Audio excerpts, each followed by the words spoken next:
상생의 법리, 해원 상생과 보훈 상생. 오늘은 대순진리회의 핵심 진리인 상생의 법리에 대해 말씀드리겠습니다.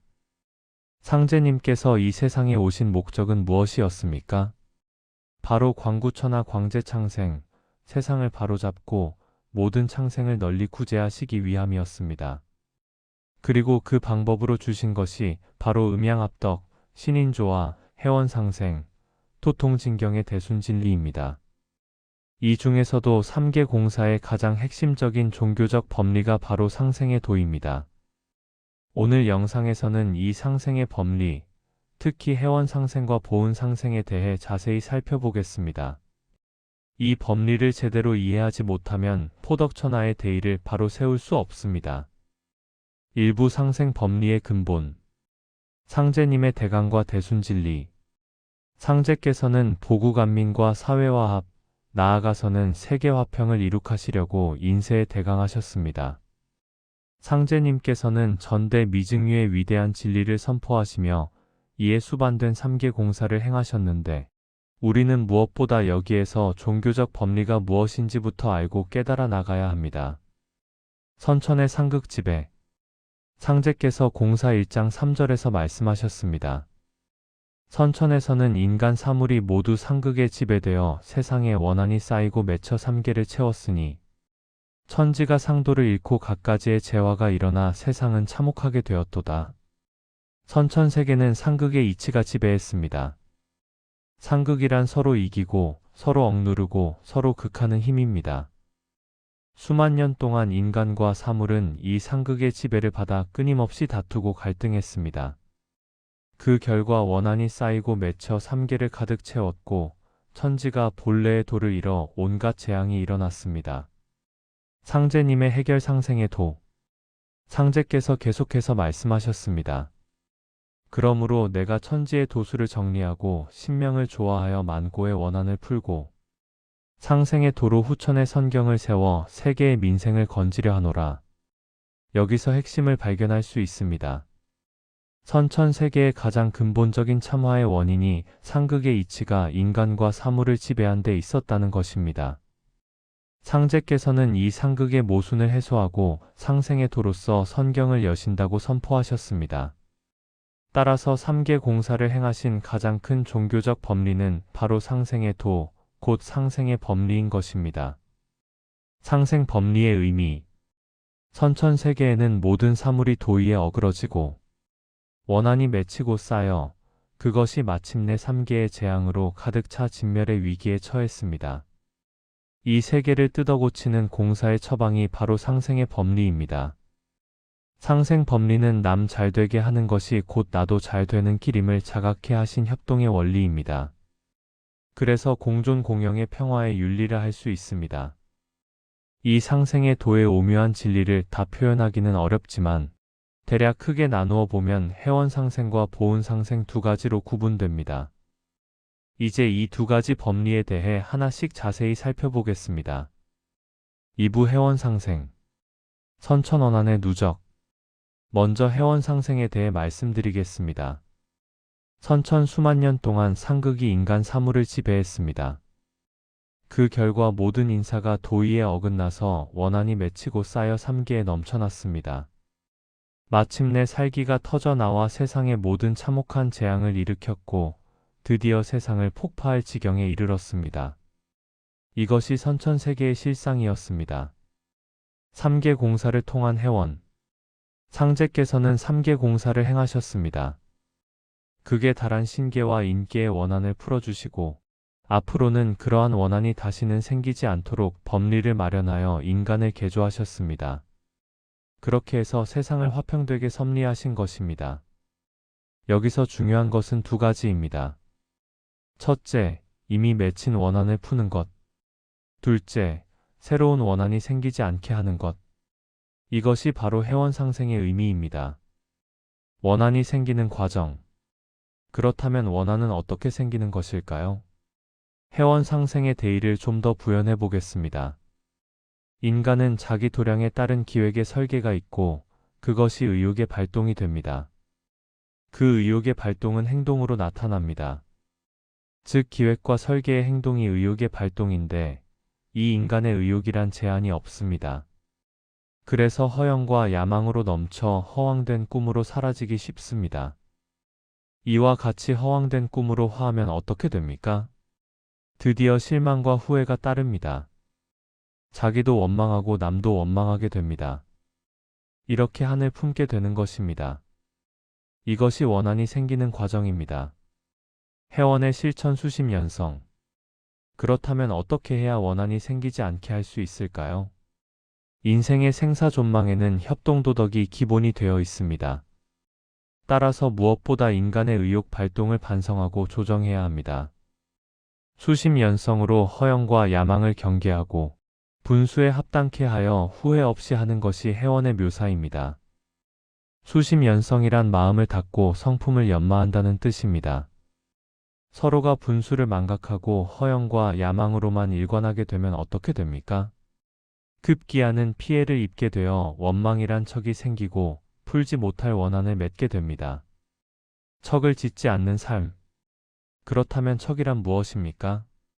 남을 미워하거나 남에게 해독을 끼치거나 은덕을 베풀지 않는 것, 이 모든 것이 척을 짓는 행위가 됩니다. 상제께서 이에 대해 명확히 말씀하셨습니다. 속담에 무척 잘 산다 이르나니 척이 없어야 잘 산다는 말이다. 무척 잘 산다는 말이 여기서 나온 것입니다. 척이 없어야 잘 산다는 뜻입니다. 상제께서 또 말씀하셨습니다. 남에게 원억을 짓지 말라. 척이 되어 갚나니라. 남에게 억울한 일을 만들지 말라는 것입니다. 그것이 척이 되어 반드시 갚게 된다는 말씀입니다. 또 말씀하셨습니다. 남을 미워하지 말라. 그의 신명이 먼저 알고 척이 되어 갚나니라. 남을 미워하는 마음만 가져도 그 사람의 신명이 먼저 알아서 척이 된다는 것입니다. 해원 상생의 생활화. 이러한 말씀들은 해원 상생의 윤리를 생활화하여 실천토록 하신 것입니다. 상제께서는 이와 같은 해원 상생의 윤리를 천하만민으로 하여금 생활화하여 실천케 하셨습니다. 그래서 온 세계가 상생의 화평세계를 건설토록 하신 것입니다. 정리하자면 해원 상생이란 허영과 야망을 경계하고 분수에 맞게 살며 남에게 원억을 짓지 않고 남을 미워하지 않으며 은덕을 베풀어 척을 짓지 않는 삶을 사는 것입니다. 이것이 바로 해원 상생의 실천입니다. 삼부 보은 상생. 은혜 속에 살아가는 존재. 이제 보은 상생에 대해 말씀드리겠습니다. 나라는 존립을 생각해 보십시오. 사람은 무한한 시간과 공간 속에서 은혜 속에 살아가고 있습니다. 이것을 깨닫게 되면 일거일동의 지은필보, 즉 은혜를 알면 반드시 보답하려는 마음이 생기게 됩니다. 사람은 어떻게 존재하게 됩니까? 부모의 혈육을 받아 세상에 태어납니다. 부모의 자애와 형제 친척의 도움을 받습니다. 나아가 이웃과 마을 사람들의 보살핌 속에서 자랍니다. 국가의 보호와 사회의 신의를 받아 비로소 사람된 도리를 다하게 됩니다. 그러므로 사람은 출생으로부터 은혜 어린 사회를 떠나서 삶을 영위할 수 없는 것입니다. 보은의 인생관. 이와 같은 은희의 인과에서 삶의 근원을 깨달아야 합니다. 내가 그로 인하여 자랐으며 행복을 누릴 수 있다는 삶의 원천을 살펴야 합니다. 사람이면 마땅히 그러한 은혜를 알아야 하며 그러한 은혜에 감사해야 하고 보답해야 합니다. 이것이 보은의 인생관입니다. 선천의 배은망덕. 그런데 오늘날 현대 사회는 어떻습니까?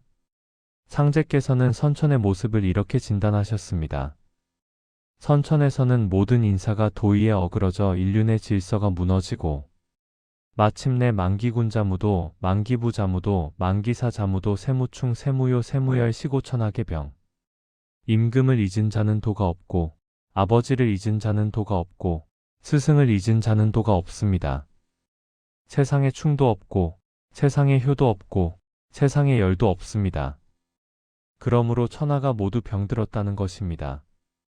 이것이 배은망덕의 세상입니다. 상제께서 또 말씀하셨습니다. 배은망덕은 신도에서 허락치 않는다. 설령신을 부인하거나 박대해서는 안 된다. 생명의 소중함. 상제께서는 생명의 소중함에 대해서도 말씀하셨습니다. 자손을 둔 신은 황천신이니 하늘로부터 자손을 타내리고 자손을 두지 못한 신은 중천신이니라.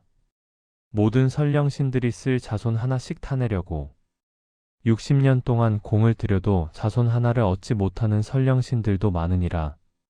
설령들이 60년 동안 공을 들여도 자손 하나를 얻지 못하는 경우가 많다는 것입니다. 그래서 상제께서 말씀하셨습니다. 이렇듯 어렵게 태어난 몸을 생각할 때 꿈같은 한 세상을 헛되이 보낼 수 있으랴. 이와 같은 말씀은 무엇을 뜻합니까? 사람이 설령의 음덕으로 부모의 혈육을 받아 세상에 출생한 소중함을 일깨우시는 것입니다. 또한 생이 비롯됨이 신계, 곧 하늘에서 기인된 존귀함을 자각해 하여 보은 법리를 일깨워 주신 것입니다. 보은 상생의 6대 강령. 보은 상생의 대의를 좀 더 부연해 보겠습니다. 첫째, 천지의 대은. 생과 수명과 복록은 천지의 대은입니다. 성경신, 즉 정성과 공경과 믿음으로써 하느님의 은혜에 보답해야 합니다. 둘째, 사회의 대은. 존재와 지위와 가치가 유지되는 것은 사회의 대은입니다. 사회 공동복지를 위하여 헌신봉사해야 합니다. 셋째, 국가의 대은. 강령과 번영은 국가의 대은입니다. 성충을 다하여 헌신봉공해야 합니다. 넷째, 부모의 대은. 생장양육은 부모의 대은입니다. 효성으로 부모의 은혜에 보답해야 합니다. 다섯째, 스승의 대은. 교양 육성은 스승의 대은입니다. 익혀받은 학식으로 국가 사회에 헌신봉사해야 합니다. 여섯째, 직업의 대은. 생활의 풍성은 직업의 대은입니다. 충실근면으로 직무에 복무해야 합니다. 보은 상생을 통한 치유. 이와 같은 만은의 6대 강령에 대한 보은을 생활화해야 합니다. 보은 상생의 윤리를 실천함으로써 선악의 병, 즉 병든 세상은 치유되는 것입니다. 매슴말. 지금까지 상생의 법리, 해원상생과 보은상생에 대해 말씀드렸습니다. 해원상생은 원한을 풀고 새로운 원한이 생기지 않도록 마음을 수련하며 척을 짓지 않는 삶을 사는 것입니다. 이는 수심연성으로 허영과 야망을 경계하고 분수에 합당하게 살며 남을 미워하지 않고 해를 끼치지 않는 생활윤리의 실천입니다. 보은상생은 우리의 삶이 무수한 은혜 위에 서 있음을 깨닫고 천지, 사회, 국가, 부모, 스승, 직업의 6대 은혜에 감사하며 보답하는 삶을 사는 것입니다. 이는 지은필보의 마음으로 각자의 위치에서 성경, 신, 효, 충, 근면으로 실천하는 것입니다. 상제께서는 이 해원상생과 보은상생의 두 법리를 통해 선천의 상극세계를 후천의 상생세계로 전환하셨습니다. 천하만민이 이를 생활화하여 실천함으로써 온 세계가 화평한 선경을 이루도록 하신 것입니다. 이것이 바로 상제께서 3계 공사를 통해 마련하신 상생의 법리이며 우리가 실천해야 할 대순진리의 핵심입니다.